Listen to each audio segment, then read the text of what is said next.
All right, so believe it or not, there's people out there that say that Arizona State's run late in last season was a flash in the pan.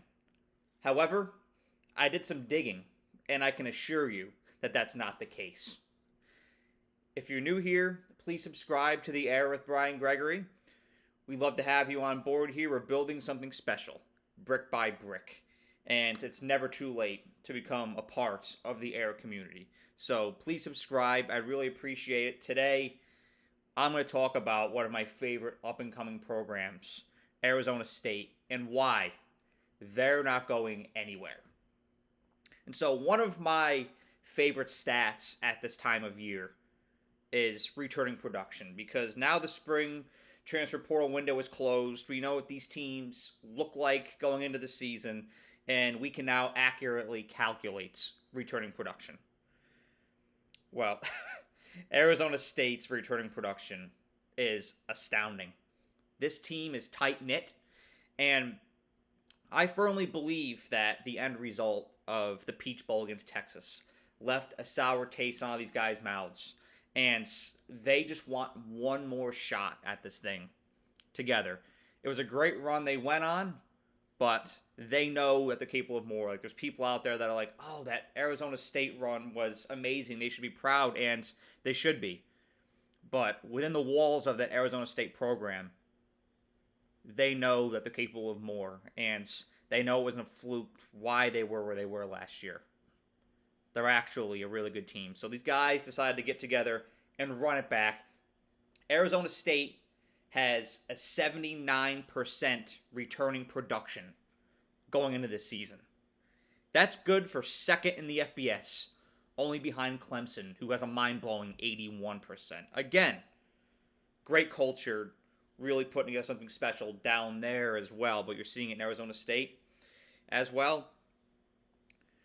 There's players that were integral in Arizona State's run last year, returning to this team this year, including quarterback Sam Leavitt, who is a potential first-round draft pick in next year's draft. He really started to come into his own towards the end of the season last year, and I think you're going to see more of the same in this upcoming season.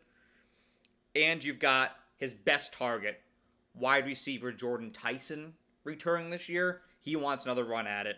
And then you've got two defensive backs, Xavier Alford and Keith Abney, returning as well. These are guys that were very much part of the blueprint for Arizona State's success last year. And they feel like they owe it to their program to bring not only another Big 12 championship to Tempe, but they want to end up in these playoff semis, these playoff finals, national championship. They think they can do that. Now, don't get me wrong, pessimists will point out how Cam Scadaboo did not return. He went to the draft.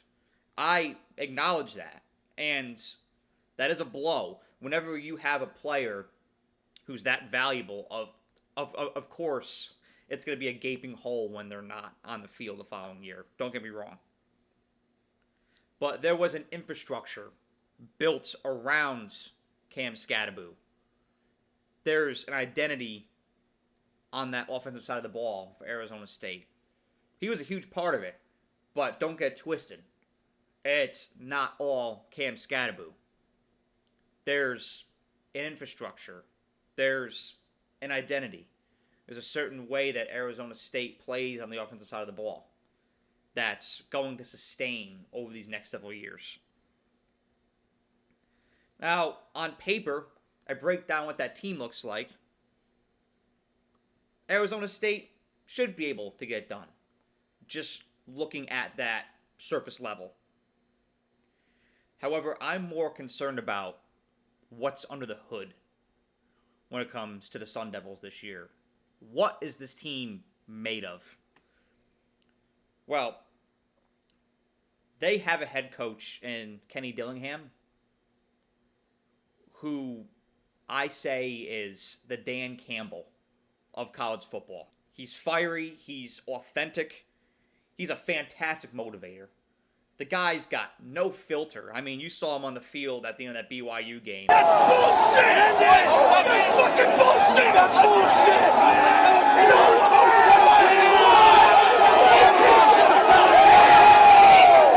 It makes you want to run through a wall for the guy. He knows how to get the most out of every guy in that team, and he knows what makes these guys click. He's incredibly relatable. I think a lot of that has to do with his age, being only 34. Like, I think he just gets these guys because he's not as far removed from actually playing as other head coaches out there. But he has that it factor about him. He's got that charisma that you look for in a head coach. But he knows how to build a program, knows how to build a culture, most importantly, knows how to get each and every single guy and staffer in the building to buy in to the vision that he's crafted and will continue to craft in Tempe. On top of that, the guy knows how to navigate NIL and the transfer portal. He has the perfect outlook on it. He has said straight up to these players, if you don't want to be here, if you don't want to be a part of the Arizona State football program, if it's more about you than it is the team, this is not your place, and I recommend you hop in the portal, see what other opportunities are out there. If you feel like you're being called to another opportunity, if you feel like there's a place out there that's a better fit for you, hop in the portal, have those discussions, and go there. And I will be there with you, giving you resources and helping you find the best opportunity for you to make you the best player you can possibly be. He genuinely cares about every person within the building. Whether they want to stay or they want to go, he will help them find the right opportunity. But by having that mentality, it's like a ribeye steak, right? Trim the fat off. You trim what doesn't belong off. And you keep the people who want to be there, the people who buy into the Arizona State culture and Kenny Dillingham's vision. And when you do that, when you trim the fat off and keep the substance, that's when you get a hell of a team. That's when you get guys to stay. That's when you retain guys and get them to do what they're doing this year. You know, guys like Sam Levitt, Jordan Tyson, Xavier Alford, Keith Abney. You get them to stay another year to pursue what they believe is rightfully theirs. Because they believe, and they're in that building for a reason. This team is aligned. This team is together. It has chemistry. It has cohesion. And that's scarier than any roster you can put out there. This team has a motor. There's a lot of very talented teams out there that don't have a driving force. Arizona State has a driving force. And it's Kenny Dillingham. He does a great job charting the course for this program. But he also influences players, senior, experienced players, to self-coach the team as well. It's a well-oiled machine in Tempe, y'all. Okay? I'm not bluffing this. For those of y'all that think that this team was a flash in the pan, and it was a great Cinderella story, but they'll fall off this year, prepare to be surprised. Because Arizona State's not going anywhere. They're going to be a contender for years to come. They're going to make a push for a Big 12 championship. And I know they've got competition out there this year. Texas Tech went crazy in the portal. All right, you've got Kansas State.